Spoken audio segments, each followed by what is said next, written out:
बिस्मिल्लाहिर्रहमानिर्रहीम। अस्सलाम वालेकुम नाज़रीन, मैं हूं आपका मेज़बान खालिद शमील और आप देख रहे हैं मेरा फेसबुक और यूट्यूब चैनल। नाज़रीन, दो ही सवालात आजकल पूछे जा रहे हैं हर जगह पे जहां पर भी नशिस्त हो। एक कि इलेक्शन कब होंगे और दूसरा पाकिस्तान तहरीक इंसाफ के सरबराह इमरान खान का मुस्तकबिल क्या होगा। इस वक्त इस्लामाबाद रावलपिंडी के अंदर दो चीज़ें बड़ी ज़ेर गौर हैं और डिस्कस हो रही हैं। एक ये कि बांग्लादेश मॉडल पर अमल किया जाए और उसके तहत जो है कि 2 से 3 साल तक निगरान हुकूमत हो, इंतखाबी इकनॉमिक इस्लाहात हों और फिर उसके बाद फेयर इलेक्शन हो। एक तो ये है और दूसरा ये है कि 90 रोज़ के अंदर ही इलेक्शन हो जाए। इन दोनों मामलात का बराह रास्त जो कनेक्शन जुड़ा हुआ है वो इमरान खान के केसेस से मुतल्लिक है और इमरान खान के फ़ैसले से मुतल्लिक है कि वो फ़ैसला क्या करते हैं। अब इस सिलसिले में बहुत सी पस पर्दा जो है कि वो चीज़ें चल रही हैं। वो चीज़ें क्या हैं वो आपसे शेयर करेंगे और फिर इमरान खान का फ़ैसला जो है वो क्यों इलेक्शन को 90 दिन के अंदर भी करवा सकता है और 3 साल के अंदर तक भी इसको ले जाया जा सकता है। ये वो बड़ा अहम मामला है जिसके ऊपर हम कोशिश करेंगे आपको कुछ अपडेट से आगाह करें। दूसरा जो है इलेक्शन कमीशन ऑफ पाकिस्तान ने एक मीडिया, सोशल मीडिया के लिए भी, इलेक्ट्रॉनिक प्रिंट मीडिया के लिए जो है ज़ाब्ता अखलाक जारी किया है और उसमें बड़ी इंटरेस्टिंग बात चीज़ें हैं। और दूसरा इसके साथ साथ उन्होंने निगरान वज़ीर-ए-आज़म और निगरान वज़राए आला जो हुकूमतें हैं उनको भी ख़त लिखे हैं और इसके अंदर पाबंदियाँ आयद की गई हैं निगरान वज़ीर-ए-आज़म के ऊपर भी, निगरान वज़राए आला के ऊपर भी। और वो पाबंदियाँ क्या हैं, उनमें सबसे बड़ी पाबंदी तो ये की गई है कि जितनी भी हायरिंग है इस वक्त नई, उस पर पाबंदी लगा दी गई है। कोई ट्रांसफ़र पोस्टिंग जो है वो इलेक्शन कमीशन ऑफ पाकिस्तान से पूछे इजाज़त लिए बगैर नहीं होगी। तरक्याती स्कीमें जो हैं कि वो फौरी तौर के ऊपर बंद कर दी गई हैं। जितनी भी पॉलिटिकल बेसिस के ऊपर अपॉइंटमेंट्स की गई थी पिछले 16 माह के अंदर, उनको फौरी तौर के ऊपर बरतरफ करने की हिदायत की गई है। और इसके साथ साथ जो फेडरल कैबिनेट थी साबका या सूबाई कैबिनेट्स थी, वज़राए आला थे, एडवाइज़र थे, मामलीन थे, उनको जितनी भी सहूलतें दी गई थी, दफातर, गाड़ियाँ, अपार्टमेंट्स, घर, बंगलास जो भी थे, वो सब के सब फौरी तौर के ऊपर वापस लेने की हदायत की गई है। और 3 दिन के अंदर अंदर तमाम केयर टेकर्स जो ज़िम्मेदारान हैं उनको कहा गया जी कि वो अपने असासे जो हैं वो भी इलेक्शन कमीशन ऑफ पाकिस्तान में जमा करवा दें। लेकिन इस सारे मामलात के अंदर एक जो नुक्ता है जिसको हम आगे जाके इमरान खान के फ़ैसले के साथ जोड़ेंगे, वो ये है कि इसमें निगरान हुकूमतों को ये कहा गया है कि वो फेयर एंड फ्री इलेक्शन के लिए, गैर जानबदार, साफ शफाफ इलेक्शन के लिए मुल्क में एक लेवल प्लेइंग फील्ड जो है वो कायम करें और किसी सियासी जमात के साथ कोई इम्तियाजी सलूक नहीं होना चाहिए। तो क्या इसमें पाकिस्तान तहरीक इंसाफ भी शामिल है या नहीं है, इस पे खामोशी है। लेकिन बहुत से मामला जो पस पर्दा चल रहे हैं वो इनके साथ जुड़े हुए हैं। और जो मीडिया के लिए ज़ाब्ता अखलाक जारी किया गया उससे बहुत सियासी चीज़ें हैं, लेकिन सबसे ज़्यादा जो तशवीशनाक परेशान कुन चीज़ है वो ये है कि मीडिया हाउसेस के ऊपर ये बैन लगाया गया कि कोई भी वो किसी हल्के का, शहर का या इंतखाबी सर्वे जो है वो नहीं करेंगे, ना उनको शाया करेंगे, अगर करेंगे भी तो उनको शाया नहीं करेंगे। तो ये जो ट्रेंड पता चल जाते हैं पहले ही इलेक्शन से किस जमात का कितना ट्रेंड है, उससे कहा जाता है जी कि राय अमा पर असरअंदाज होते हैं, तो इसलिए इसको पाबंदी लगाई गई है। तो मुमकिन है कि इसके ऊपर मीडिया जो है कुछ शोर शराबा भी करे और इलेक्शन कमीशन पाकिस्तान इस पर शायद अपनी नज़रसानी भी कर ले। और इसके साथ एक और बड़ी अहम डेवलपमेंट ये हुई है कि ये मामला भी अगेन उसके साथ जुड़ा हुआ है। हम 2-3 दिनों से बात कर रहे हैं कि अभी जो केयर टेकर गवर्नमेंट आने के बाद सिचुएशन थोड़ी सी नॉर्मलाइज होगी, बहुत सी ऐसे तासुर जो सियासी इंतकाम की तरफ बढ़ रहे थे वो कम होंगे। अभी इस्लामाबाद हाई कोर्ट के अंदर जस्टिस बाबर सत्तार ने डिप्टी कमिश्नर इस्लामाबाद को, IG को, SSP ऑपरेशन को ज़ाती हैसियत में तलब किया है, शोकाज नोटिस जारी किया है। और ये मामला शहरयार अफरीदी की गिरफ्तारी का है। आपको मालूम है कि उनको 11 बार से ज़्यादा बार जो है कि गिरफ़्तार किया जा चुका है। एक मामले में ज़मानत होती है, दूसरे में, दूसरे से होती है, तीसरे में, और अगर उनके तमाम मुकदमात में ज़मानत हुई है तो फिर उनको MPO के तहत जो है कि वो गिरफ़्तार किया गया पिंडी के अंदर। पिंडी के DC और उनको हुकाम को जब तौहीन अदालत के नोटिस किए गए तो फिर इस्लामाबाद के डिप्टी कमिश्नर ने जो है कि 3 MPO के तहत उनके गिरफ़्तारी का हुक्मनामा जारी कर दिया। तो अब इस्लामाबाद के डिप्टी कमिश्नर, IG और SSP को तलब किया गया है और ये तलबी फौरी तौर के ऊपर जो है कि वो बुध के रोज़ होगी और शहरियार अफरीदी को हुक्म दिया गया है सुप्रिटेंडेंट जेल अडयाला को कि वो अदालत में उनको पेश करें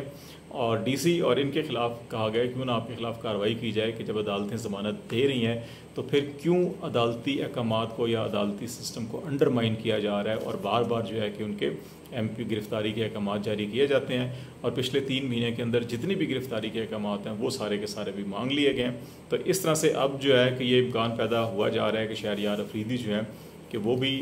ज़मानत पर रिहा हो जाएंगे। ये वो इंडिकेशंस हैं जिससे ये लगता है कि जो वो जबर का एक दौर था वो शायद उसके अंदर नरमी होने जा रही है। अब इसको जोड़ते हैं इस सारे मामले के साथ कि बांग्लादेश मॉडल क्या है और इलेक्शन 90 दिन के अंदर होने हैं, इमरान खान का क्यों इसके साथ जुड़ा हुआ है। बांग्लादेश मॉडल जो है एक्चुअली इसको मुशर्रफ मॉडल भी कह सकते हैं, लेकिन हमें थोड़ा सा पाकिस्तान के अंदर रहते हुए हमारे जो हुकाम है या ताकतवर हल्के हैं वो अपने ही जर्नैलों के नाम लेने से ज़रा घबराते हैं। मुशर्रफ ने जैसे 3 साल हुकूमत भी की, रिफॉर्म्स की और 3 साल के बाद इलेक्शन कराए। इसी तरह 2006-08 के अंदर बांग्लादेश के अंदर जब बेगम खालदा ज़िया की हुकूमत ख़त्म हुई थी तो उसके बाद वहाँ पर निगरान सेटअप कायम किया गया, लेकिन फिर इमरजेंसी के नाम के ऊपर 2 साल तक वहाँ पे निगरान हुकूमत रही थी। हसीना वाजिद उस वक्त अवामी लीग अपोजिशन लीडर थी और जब वहाँ पे इमरजेंसी और जो केयर टेकर सेटअप था वो बेसिकली वहाँ पे निगरान जो प्रेसिडेंट थे उन्हीं को चीफ एग्जीक्यूटिव भी मुकर्रर कर दिया गया था। वहाँ पे उस वक्त प्रेसिडेंट थे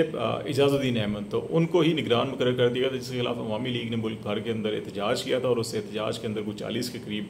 अफराद जहाँ बाक हुए थे, 100 के करीब ज़ख्मी हुए थे और फिर उसके बाद जो है कि मुल्क भर में इमरजेंसी लगा दी गई थी। तो फिर मिलिट्री ने वहाँ पे इंटरवीन किया और फिर प्रेसिडेंट की जगह वहाँ पे फ़खरुद्दीन अहमद जो है कि उनको चीफ एडवाइज़र या केयर टेकर आप कह लें लगाया गया था और फिर उसमें इलेक्शन रिफॉर्म्स की गई और वोटर लिस्टें असर नो तरतीब गई तस्वीर के साथ और फिर उसके बाद इलेक्शन हुए थे 2 साल के बाद। तो वैसा ही इस वक्त पाकिस्तान के अंदर सोचा जा रहा है और ये भी एक सोचा कि 90 दिन के अंदर भी इलेक्शन हो सकते हैं। अब इस इमरान खान के साथ क्यों जुड़ा हुआ है, इस वक्त बहुत से हल्कों का ख्याल है कि इमरान खान को जिस तेज़ी के साथ 5 अगस्त को सज़ा दी गई थी उसकी बुनियादी वजह एक ये भी थी कि PDM की हुकूमत अगर इमरान खान को सज़ा ना दी जाती तो PDM की हुकूमत मुश्तरका पार्लियामेंट के इजलास के अंदर एक करारदाद लाकर इस असम्बली को 6 महीने से 1 साल तक तोसी दे सकते थे,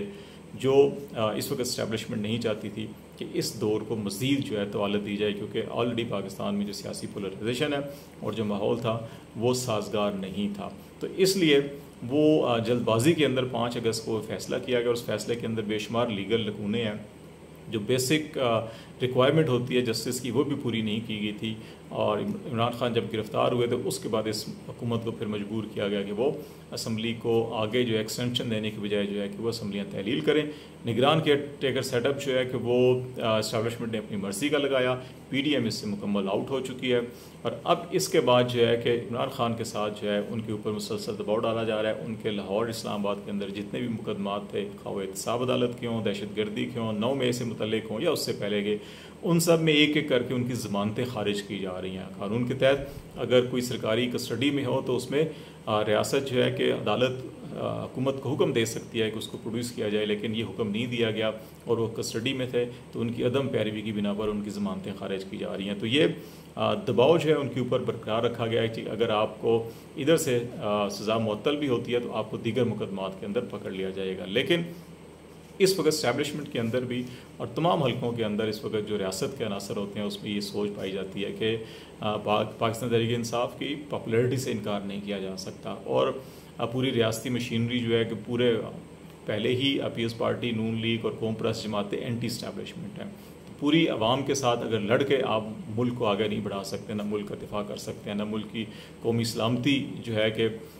उसको जो है कि मजबूत बनाया जा सकता है। तो इसलिए अगर गालिब अक्सरियत पाकिस्तान तहरीक-ए-इंसाफ और उनके चेयरमैन के पीछे है तो फिर इनके साथ नेगोशिएशन की जाए और उनको कुछ रेड लाइंस हैं जिनके ऊपर जो है कि तैयार कर लिया जाए, कमिटमेंट ले ली जाए उनसे कि वो किन एरियाज़ के अंदर अगर उनकी हुकूमत आती है तो वो मुहतात रहेंगे, किन एरियाज़ के अंदर वो दाखिल नहीं होंगे और किन एरियाज़ के अंदर वो खुल के हुकूमत कर सकते हैं। अगर इस किस्म के किसी चीज़ के ऊपर इमरान खान एग्री हो जाते हैं तो फिर मुमकिन है कि 90 दिन के अंदर ही इलेक्शन हो जाएं और अगर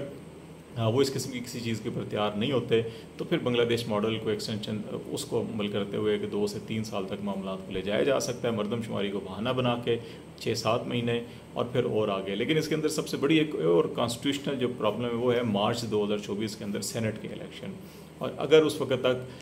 ये असम्बलियाँ और कौमी असम्बली नहीं होती तो सेनेट जो है कि वो मुकम्मल नहीं होगा, उसका इलेक्शन नहीं हो सकेगा। तो इसलिए एक मजबूरी ये भी है। तो इस वक्त कोशिशें की जा रही हैं कि कुछ गिव एंड टेक करके मामलात को किसी तौर के ऊपर जो है वो सुधार लिया जाए, इमरान खान की ज़मानतें हो जाएं, उनका केसेस ऑलरेडी ये फ़ैसला है उसके अंदर बहुत से लीगल लकूने हैं, वो कालअदम करार दिया जा सकता है। और इस तनाज़ुर के अंदर